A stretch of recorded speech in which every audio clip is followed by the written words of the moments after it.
everybody. How's everybody doing tonight? You guys ready to rock? No, I need something better than that. Are you guys ready to rock? All right, now come on, clap with me. Now clap. Now, you really came to party. Then go ahead and clap your hands with me. Say, we came to party. We came to party. Say, we came to party. Nope. Come on, one more. Say, we came to party. We came to party. Say, I'm proud to be gay. What did this do? Kyle, where'd you Hey, go? you quit singing on me, man. You just kind of gave up. I mean, dude, if you're gay, allowed to say it, bro, man. It's all right. It's 2019. It's all love, man. It's all love, right? Right? All right, I'm just joking. But man, this is my third time doing stand-up comedy, so bear with me. I just started this year, almost actually 2 months ago. For those that don't know, besides comedy, I am also a pro wrestler. I'm really glad to be here. My homie Drew Skills in the back, great guy. Happy to see him inducted into the Heroes and Legends Pro Wrestling Hall of Fame. Much well deserved.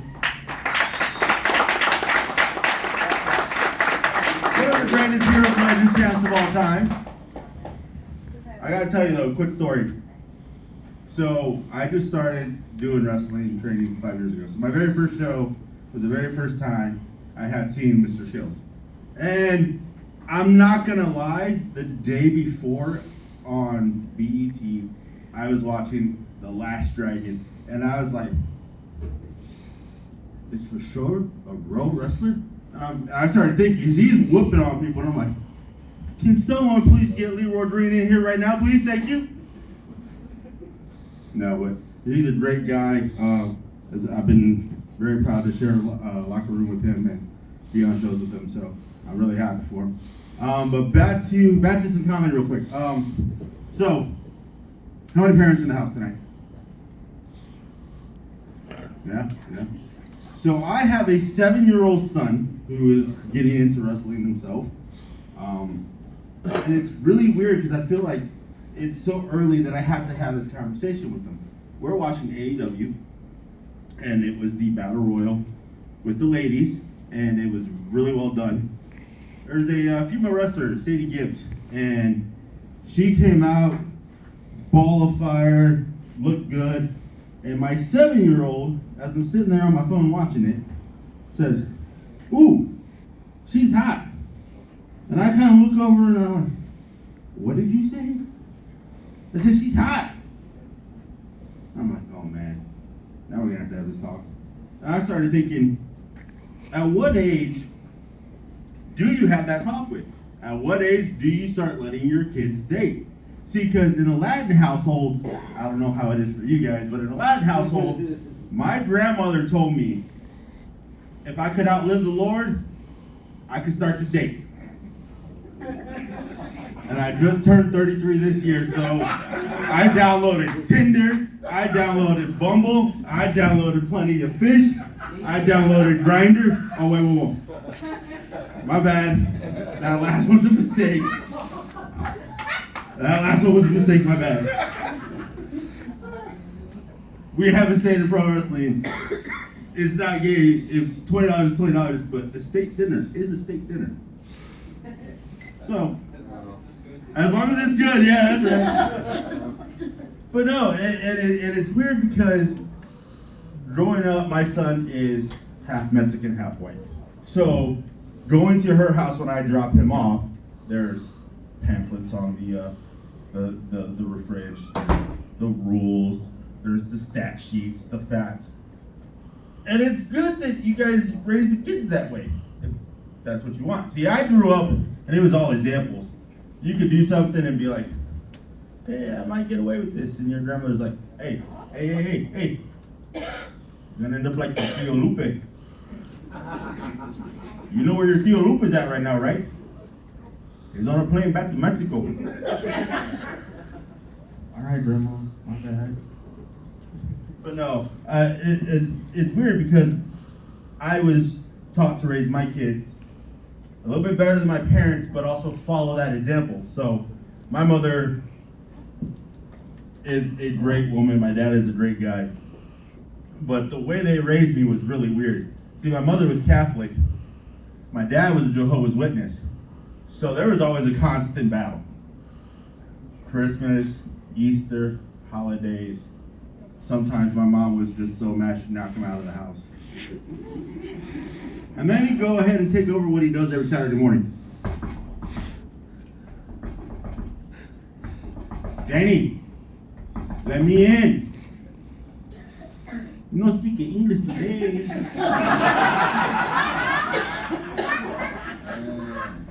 Janie, let me in. This is not funny. I don't need to hear about the Lord today. It's okay. I'll drop by the Catholic Church tomorrow and do my Hail Mary fundraiser and be gone. All right? And it's really weird. So I used to go to the Jehovah's Witness church. And let me tell you, it was weird because my dad would go around and we would go from city to city and he would go ahead and give what they call talks. And so one day in Texas, we went to this place and I was dead tired. I had snuck my TV. We had this little black and white TV. And I was sneaking into my room, throw the blanket underneath, throw a blanket on top. You couldn't see any light coming in and out. Watch wrestling when it would come on at midnight. That's how I got my fix in. So one day, we were in Texas. The place is like an hour away. We get up early that morning. Go, my dad gives them talks. Power goes out. All of a sudden, someone kind of kicked the chair. And oh my God, and my dad's up there talking. There's no sound system, but you could hear some voices. No sound system. I'm blind. Oh my God, I'm blind. I'm blind. What's going on? And my dad is like not missing a beat. And if you know what I'm talking about, at a Jehovah's Witness church, there are no windows. There is no light in the building. And I am there like, oh my gosh, I just embarrassed my dad. So he literally whooped my butt for 2 weeks, grounded me for 2 weeks. And I had to end up calling my wife and saying, hey, honey, I'm not going to come home. Dad is tripping right now. So, like I said, parenting, it's really different because they always say we're the same. We're the same when it comes to being a father or a mother. And, I mean, it's not, right? Because you guys can attest to this. You have your way of doing things. He has his way of doing things. And the kids know how to play it. They're like, okay, I can get away with this, right?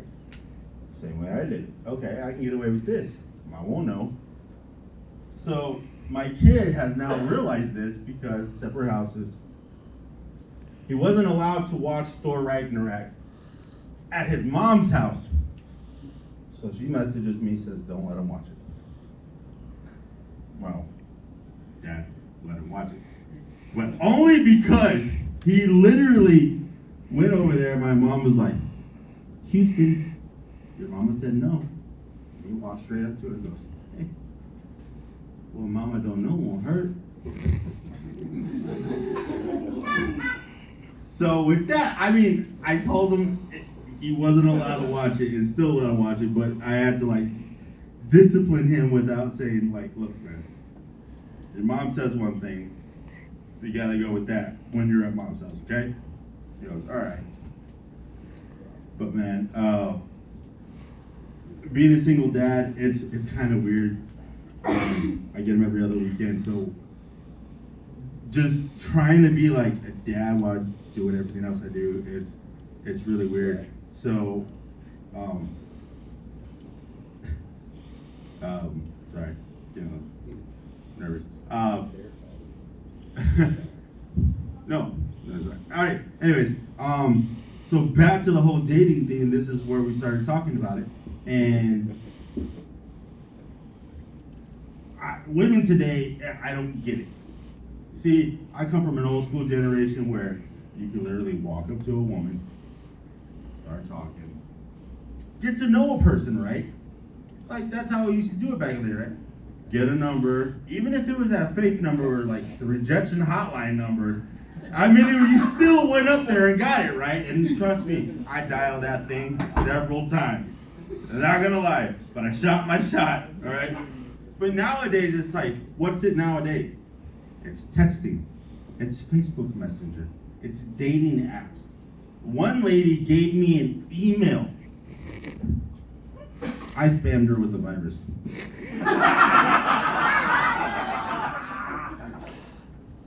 But like literally what happened, because women have standards, right? So I had this ex-girlfriend, and it's like we were shopping, we walked by, there's this store and they're selling like the Calvin Klein stuff, and, you know, you got the guys with the six-pack and the underwear and they're kind of buffed out like that, right? Whatever. And it's hard to settle down with the woman because women say some pretty dumb stuff. Am I right? Look at all the married guys, they're like, no, bro. But yes, but no, bro. Don't go there. No. Been there, done that. So she's like, why don't you have a six-pack? And she kind of does her head this way, because that's what women do when they say dumb stuff. They're like, why don't you have a six-pack, sir? And I'm like, all right. Well, if I had a six-pack, I wouldn't be here with you.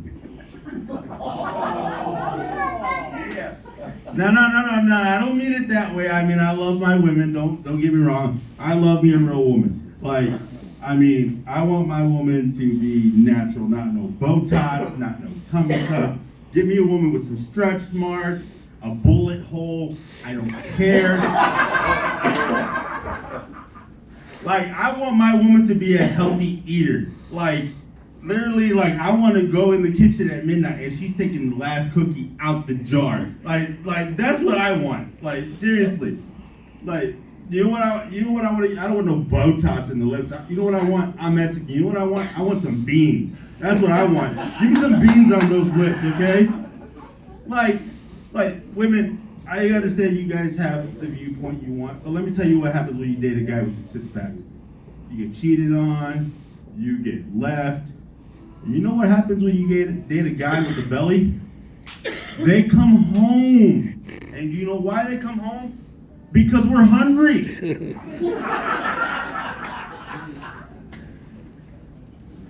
Tell me there's a taco, I'm on my way early. Tell me there's something more after the taco, I'm cutting out of work.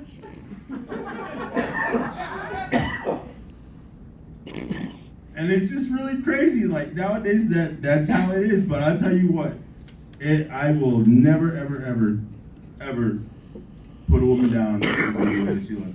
And this has been fun. I know we got a couple more comedians tonight, and then my man Drew Skills getting inducted. This has been really fun. Thank you guys. It was a pleasure to do this in front of you. Have a good one.